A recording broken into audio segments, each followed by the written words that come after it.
Steve Miller, who does all of our regular PM work in the building, we've had issues for years with the heating and air police department. I literally have a file that's probably 2 or 3 inches thick with all the service work that's been done on the unit in the last 8 years. And that continued this year. We tried a different route with a different person being Steve than what we were using before, and started identifying some of the problems that existed. Steve got to the point where he couldn't service the unit. We called George Foster locally. I'm not sure what the brand is, a Carrier, or whatever brand he specializes in. So we called him in. He took a look at it.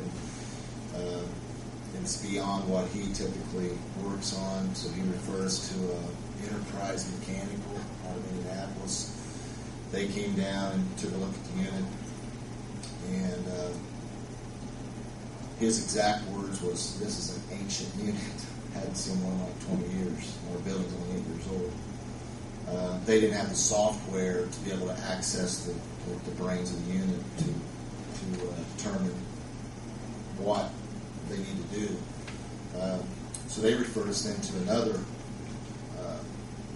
contractor that did have the software. They came down, they hooked up, and they made some adjustments. It actually seems to be working better. But if you walk through a building, you can go from 40 degrees in one room to 60 in another to 80 in another. I mean, it just varies so much.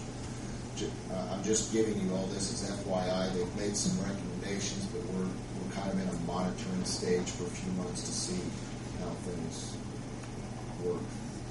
But it's kind of ironic that out of 4 different contractors that's been servicing this unit, they've all made similar references to the unit being old.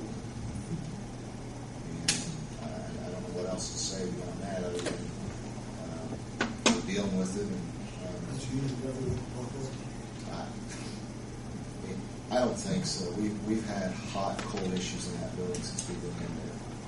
And I hate to speculate too much, but I think maybe just a Band-Aid's been put on it for several years. And the people that were servicing it before just was making temporary fixes. Maybe. I don't know. But I know we've been looking at it seriously now the last 2 years. We're trying to figure out exactly what we need to do to make it right.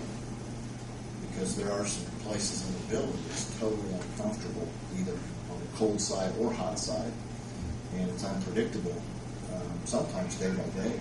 Is there any indication that vent pipes or wrong sizes of the buildings? That's not been mentioned. This last contractor wanted to see the blueprints, the drawings, the mechanical drawings, and that seems to be the only drawings that were missing. I mean, I have a stack of drawings for everything in that building, and those were the only ones that were missing. And Kathy, who's still out on her medical leave, she mentioned there was some issues at the time when the building was built with the contractor, the administration, and the drawings pretty much disappeared for whatever reason. So that's just an FYI. I don't know what I'll bring to you next month regarding this.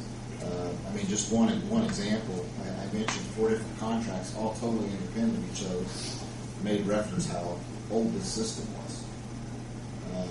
Steve Miller, who services the unit, discovered the fins on the unit. If you know what I'm talking about, the fins on the end of it, it's a huge unit. Were all flattened over, both inside and outside. Why they were laid over, they were not venting properly, is beyond, no one can explain that. And that's what the question is. Steve doesn't think that it was, and he's very diligently been straightening out those vents, just a few hours here and there. Which will help it get properly, but was that the problem or not? Who knows? I don't know.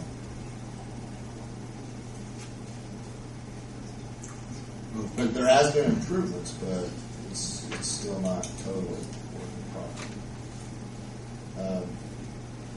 So, again, we've been monitoring now for about 6 weeks, 4 to 6 weeks. We monitor for another month or maybe 2 months, and we go from there. This last contractor that still had software that could access this unit, he also suggested let's monitor it for a few months and see what happens. And we made a few other recommendations since we have no drawings of the system, of possibly inspecting all the vent work, making drawings, seeing what is working properly, what is not. Have they done any airflow testing? No, they have not. Not to my knowledge of that. I think it would be good to know what the temperature is leaving the unit and what it is entering the room. Actually, how much air is coming in. now that you mention that, yes, they have. Okay. They did. I remember him explaining that to me in the utility room where the thermostat for the main unit was located. He made some notes, there on the drywall of how to set the thermostat and where to leave it. So they did do some tests, at least similar to what you just described. Deteriorates to snow grind. It's just an ongoing thing, and I don't know what to expect. Everything may be just fine and work out okay. I don't know. But, the other thing on there was the vehicles, which we discussed briefly last month. Each of the 3 local dealerships were contacted. 2 of the 3 declined to participate in what we were looking for. Acres was the only local dealership that was interested, and we're still working with them on some of the details. We weren't able to get it prepared for tonight. There was a couple of minor details that we still need to get worked out. But it looks like it's going to work out between us where we can accomplish what we need to accomplish as far as some investigative and administrative vehicles and rotating them ever so often through that leadership. So that wasn't able to get that all prepared for tonight, and hopefully either the 21st maybe if there is a meeting that night, or the July 6th meeting, I think is the date. We should have all that ready. Also, for your information, what is the correct title of what you're going to be doing on seat belts? It's not Operation Pullover, is it? Operation Pullover? Yes, sir. I got a call last week from a lady who's quite upset and concerned. I was coming on the state police of the county are making pullovers on seat belts. I know she got a ticket there that she didn't say, but we're involved in that as well. We participate in the same project that the county participates in. It's actually called CARE for the state police, but it's the same, so just funded differently. State police tend to come into the city of Greensburg with the population's much heavier. Same way with the county. It's all very simple. Where? Yes,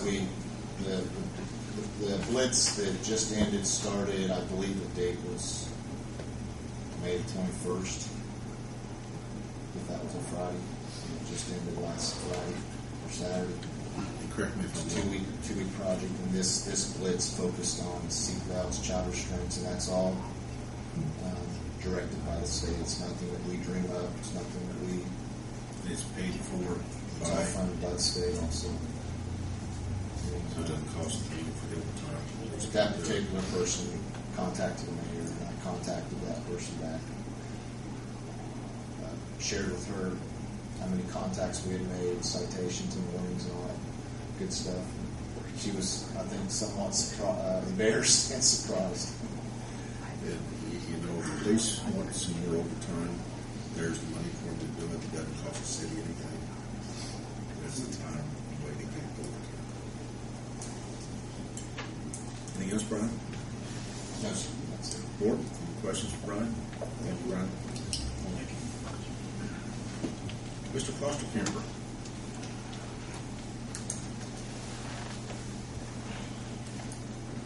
You finally got the street sign, did you see it? Yes, sir, I did.